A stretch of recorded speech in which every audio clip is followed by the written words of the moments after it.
할렐루야, 좋은 아침입니다. 오늘도 말씀으로 하루를 시작합니다. 슬기로운 아침 시간 시편 52편입니다. 악의 특징 중 하나는 홀로 존재하지 않고 주변에 있는 악한 세력을 규합하려고 한다는 것입니다. 왜냐하면 홀로 있으면 힘을 잃어버릴 수 있기 때문에 힘을 규합하고 연합하여서 견고한 더 큰 세력을 만들기 위함이죠. 그런데 악이 점점 힘을 규합하고 연합하면 발생하는 문제가 생깁니다. 바로 영향력이 생겨요. 선함도 주변에 영향력을 끼치지만 악함도 주변에 영향력을 끼칩니다. 그래서 깨어있지 않으면 악의 영향력 아래 굴복할 수 있고 우리도 악과 함께 넘어질 수가 있는 것이에요. 오늘 시편 52편은 사울 왕이 주변 사람들에게 악한 영향을 끼치는 장면이 나와요. 다시 말해서 사울왕 주변에 있는 사람들이 권력과 물질에 굴복해서 스스로 악한 사람이 되어가는 그런 불행한 모습을 볼 수 있는 것이죠. 본문의 배경은 사무엘상 21장과 22장입니다. 다윗이 사울왕에게 쫓겨나서 갈 곳이 없습니다. 어디로 가야 할지 막막하던 그때 다윗은 높당에 있는 제사장 아히멜렉을 찾아가게 돼요. 너무 배고팠던 다윗은 아히멜렉에게 먹을 것을 달라고 요청했을 때 아히멜렉은 마침 제단에서 물려낸 진설병을 다윗에게 줍니다. 원래 제단에서 물려낸 진설병은 제사장들이 먹어야 하는데 다윗이 그 진설병을 받아서 먹게 되고 배를 채우죠. 이번에 다윗은 아히멜렉에게 무기가 있으면 달라고 요청하는데 마침 그곳에 죽은 골리앗의 칼이 있었기 때문에 아히멜렉은 다윗에게 골리앗의 칼을 주었고 다윗은 그것을 가지고 떠납니다. 그런데 높당에 사울의 신하 에돔 사람 도액이 있었습니다. 그가 제사장 아히멜렉과 다윗의 모습을 모두 보았고 사울에게 그 사항을 낱낱이 보고하게 돼요. 사무엘상 21장을 보면은 도액을 사울의 목사장이라고 말하고 있는데 사울의 사유재산을 관리하는 관리인으로 보시면 됩니다. 도액은 다윗을 발견한 즉시 사울에게 달려가서 높당했던 일을 소상히 보고해요. 사울은 도액의 말을 듣고 단단히 화가 나서 제사장 아히멜렉을 찾아갑니다. 그리고 사울은 아히멜렉을 죽이라고 명령하지만 사울의 군사와 신하들은 제사장을 죽이는 것이 두려웠기 때문에 주저하게 되죠. 그때 도액이 나가서 제사장을 무려 85명이나 자기 칼로 죽이는 엄청난 사력을 벌입니다. 그때 목숨을 부지하고 도망간 사람이 있는데 바로 아히멜렉의 아들 아비아달이었어요.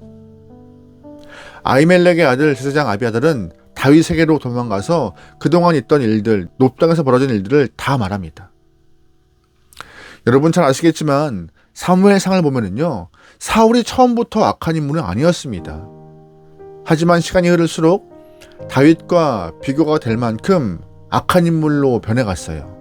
여러분, 사울이라는 인물이 거대한 왕으로 몸집이 커져서 존재할 수 있었던 이유가 어디 있을까요? 사울 주변에 사울의 악함을 돕는 손길이 있었기 때문입니다.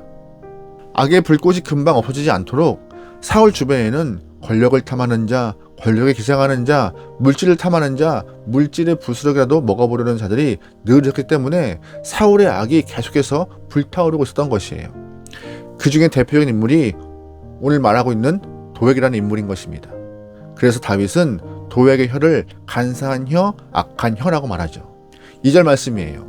내 혀가 심한 악을 꾀하여 날카로운 삭도같이 간사를 행하는도다. 아멘. 4절 말씀이에요.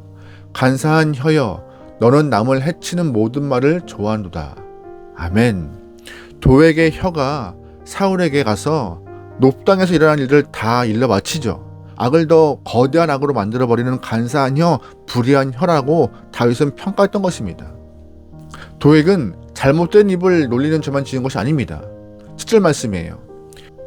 이 사람은 하나님을 자기의 힘으로 삼지 아니하고 오직 자기 재물이 풍부함을 의지하며 자기의 악으로 스스로 든든하게 하던 자라 하리로다.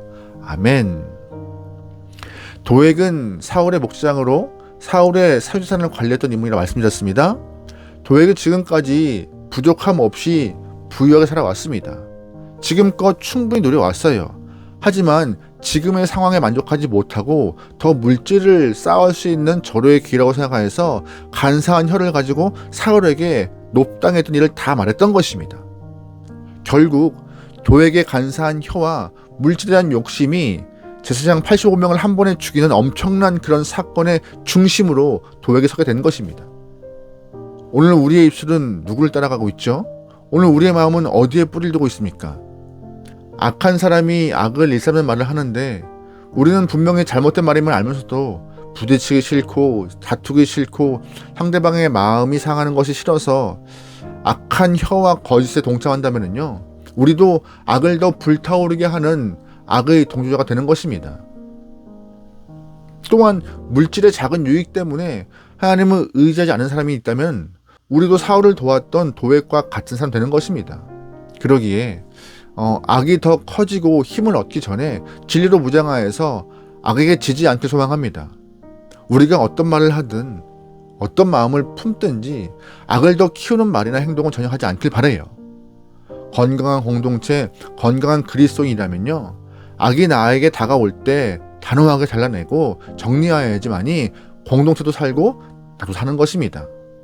여러분, 악에 대한 단호함을 있기 소망합니다. 아멘.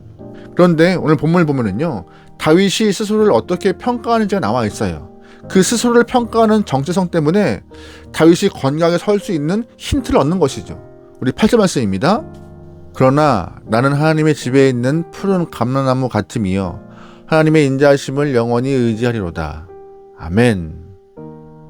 다윗은 지금 광야로 쫓겨나 있는 상태입니다.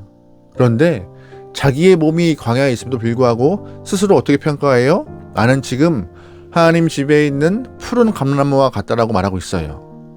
다윗이 보였던 이러한 자기 정체성이 악에게 지지 않고 악을 이기는 훌륭한 힘이 된 것입니다. 우리도 비록 광야와 같은 곳에 있다 할지라도 스스로를 평가할 때 나는 푸른 감람나무와 같이 오직 여호와를 의지하고 하나님의 인자하심을 사모하는 사람이라고 고백할 수 있는 그런 귀한 영혼 되면 좋을 것 같아요. 악한 사람과 함께 있으면서 그의 권력을 함께 누리고 그의 물질을 누리는 도액 같은 사람 되지 않고, 비록 광야에서 고생하고 어려움을 겪고 있다 할지라도 악을 친구로 삼지 않길 소망합니다. 또한 하나님의 마당에 있는 푸른 감람나무와 같이 훌륭한 하나님 백성 되어서 악을 이길 수 있는, 또한 하나님의 이름으로 바르게 살 수 있는 주님의 귀한 영혼에게 소망합니다. 부디 오늘 하루가 하나님 보시기에 우리의 삶이 푸른 감람나무와 같은 아름다운 모습의 삶을 살기를, 그렇게 평가받기를 주의로 축원합니다. 아멘. 기도하시겠습니다. 하나님, 오늘 우리의 삶에서 작은 이익 때문에 악에 물들어버리는 어리석은 영혼 되지 않게 소망합니다. 믿음으로 뿌리를 내리고 말씀으로 무장하여서 옳고 그름을 잘 판단하여 하나님이 기뻐하시는 길을 가기 원하고, 또한 하나님 보시기에 푸른 감람나무와 같은 인생을 살기 원하오니 우리의 인생을 주관하여 주십소서. 내 의지로는 불가능합니다. 성령 하나님이시여 동행하심으로 주님이 기뻐하시는 삶을 살 수 있도록 인도하여 주시옵소서. 모든 걸 맡기오며 예수님의 이름으로 기도합니다. 아멘.